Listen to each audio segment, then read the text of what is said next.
Hello, my crafty friends. It's Marie from Marie's Vermont Creations, and today is day 3 of the Countdown to Christmas card series. And the theme for today was inspired by. So I am showing you some of the products that I'm using, and I will be making a fun fold card for today's project. So this card panel that I have, I am going to attach it to this A2 size card base, but the panel that I have here in my scoreboard is 5.5 by 10.5, and I will score this at 1 3/4, 3.5, 7, and 8 3/4. And then I will turn the panel on its side and just mark it at 2 3/4 on both ends. And you'll see that in just a second what I'm talking about. So I'm going to flip it and just take my score tool and just make a little mark at 2 3/4 on each end of this paper. And what that little mark is, you could do it with a little pencil if you wanted, but I just chose to do it with the scoring tool. So you're going to take that mark and line it up with the track of your paper trimmer, and then line up the line with the second score mark and just cut that off. So you can see there what that does. And then you're going to flip it over and do it on the other side so that you end up with a point. So you line up that second score mark and your little mark that you made at the 2 3/4 mark, and then just cut that off. I did end up off screen having to do this panel again because my blade was dull as all get out. So I have since replaced it and not having this issue anymore. And then you're going to turn around and do this on the other side of this panel. You will put that tick mark that you made and line up, not that very first score mark, but the second one, and use your trimmer to cut off that piece, and then repeat that on the other side. And so what this gives you is this really fun kind of gatefold portion for your card. And I am going to embellish this and add some pattern paper and dress this up. So you will, once I get this out of the way, you just fold over the one side towards the middle, but then the pointed piece you fold away from you. And then I will do it on this side, but it was such thin paper that I ended up folding it the opposite way that it needed to be. And then when I turned it around, I just then folded it in the direction that I needed it to be. And so this is kind of what it gives you. And then you can pull those tabs and open it up and reveal a sentiment, or for me, I put an image on the inside. So then I have a card base, which is an A2 size card base out of some black cardstock, and a piece of pattern paper from my stash, which is slightly smaller than this A2 size card, and that's going to go on the front. And then because it is a dark card base, I do take a piece of that coordinating cream cardstock that I use for the fun fold element on the front, and I'm going to add that to the inside of my card base. And I am adhering all of this down using some of the Barely Arts glue. And I'm not using a lot on this, inside panel because I didn't want any of the glue to show. So I tried to do that a little lighter on that. And we'll get that in there, making sure to line it up as straight as can be. And so while I continue to decorate, like I said, our theme was inspired by, and I couldn't think of any way to do an inspired by for Michele than to pick a fun fold card. She comes up with some amazing fun fold cards, and she does a lot of them on her channel, so I hope that you'll check them out. Like I said, I will link to the card that I was inspired by for this one. We did a hop for EDS a little while ago, and as Michele was telling her story, this was the fun fold card that she made.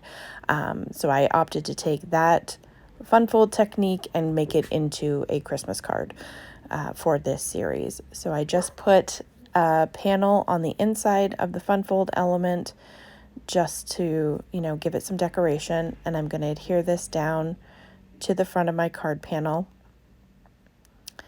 And then once that is down, I am going to take, this is retired from Stampin' Up. It is, I believe it's called Cookie Cutter cookie cutter cutout or cookie cutter stamp set, something like that.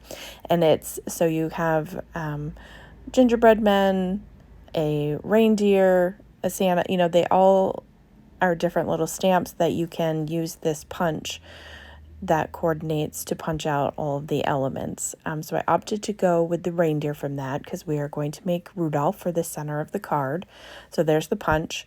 And then I have the reindeer stamp on an acrylic block, and I'm just going to use a brown Distress Oxide ink and do this on a piece of craft colored cardstock from my stash. And you want to stamp this upside down as if it would look like a gingerbread man, because that's the way that the punch works, is you need to have the ear portion towards the bottom. And so I'll show you that. I just line it up because as you can see right now, it looks like a little gingerbread man, but if you flipped it, it's a reindeer. So it does cut out other pieces, but those are just kind of scraps that I get rid of. And once I get this punched out, I will adhere it to that inside panel of pattern paper, and then I will take a red Sharpie from my stash and just color in the nose.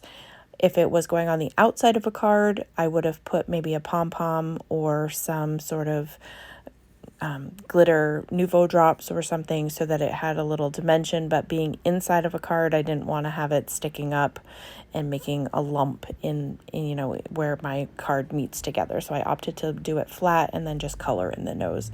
You could also go over it with a shimmer pen if you wanted it to be sparkly. And so I'm just gluing that down with some wet glue, and I'm going to color in the nose. And then I will take another panel of the pattern paper and cut it down into a square, and then take a piece of the cream colored cardstock and make it a slightly smaller square.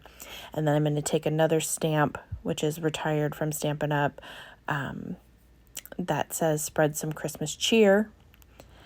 And so I'm just making sure that the size of my square will work for the front of this card, and then have my cream colored piece. So I'm going to put it in my MISTI so that I can stamp down the sentiment. And these are well loved, and as you can see, very stained red from using them over the years. And this fits perfectly in this square, and you can customize this with any occasion just by changing your pattern paper and the sentiment that you use. So this doesn't have to be a Christmas card. It could be a birthday. It could be, you could use it for any occasion that you wanted to. So I'm going to get that set and ready to go, and I'm going to stamp that using the Lumberjack Plaid Distress Oxide ink. And then I will adhere that to the piece of pattern paper with some wet glue after I stamp it twice. And then when you adhere the pattern paper piece to the front of your card, you want to make sure that you only adhere it on one side, because otherwise you're going to glue your card completely shut, and you don't want to do that. So once I get this adhered, I'll show you what I'm talking about. If that is, I can get this back out of the MISTI. It didn't want to cooperate with me. So I opted to just use the tape runner for this, just to make it quick. I'm just going to line that up so hopefully it's centered on this square.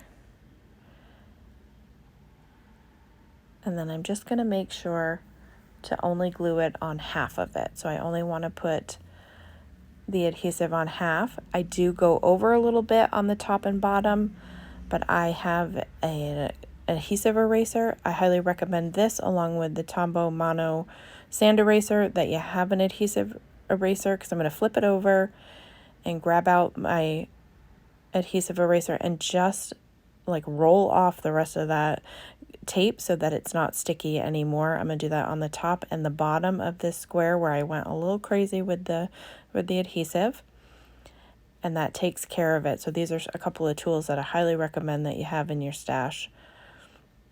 And that is the finished product. I hope that you'll check out Michelle's video to see what she created, how she was inspired by me. So I will link to her channel down below. And as always, I hope that you have a great day.